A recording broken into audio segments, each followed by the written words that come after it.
तुम्ही स्वतःसाठी एक औषध घेतलं होतं, ते कोणतं घेतलं होतं? काय तुम्हाला शुगर होती? किती वर्षापासून होती?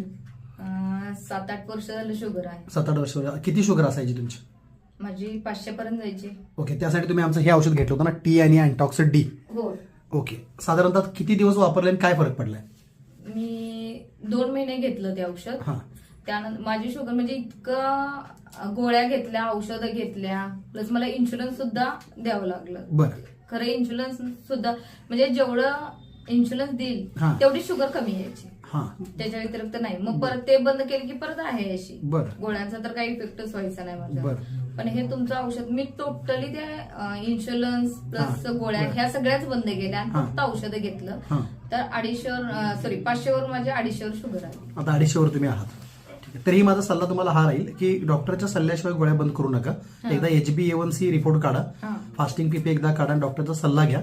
हळूहळू गोळ्या डॉक्टरच बंद करतात, आपण स्वतःहून कधी बंद करायचं नाही. बाकी तुम्ही आमच्या प्रोडक्टमुळे 500ची शुगरची इन्शुलिन घेऊन कमी येत नव्हती किंवा इन्शुलिन घेतल्याशिवाय आणि कमी येत नव्हती. इन्शुरन्स जरी घेतलं हा. तर माझ्या डोळ्याला खूप त्रास व्हायचा, साईड त्रास इफेक्ट व्हायचे. म्हणजे पुढून असं येणारी व्यक्तीच दिसायची नाही जवळ आल्याशिवाय. आणि आता शुगर मेंटेन आहे आणि त्याचे हा, आणि तेही दिसणं ॲलोपॅथीच्या सुद्धा- गोळ्याशिवाय आणि इन्शुलिन शिवाय आहे. हा, व्हेरी गुड. आणि दिसणं सुद्धा एकदम म्हणजे व्यवस्थित आहे. व्यवस्थित झालं. बाकी तुम्हाला आता शारीरिक त्रास वगैरे कोणताही नाही. नाही नाही.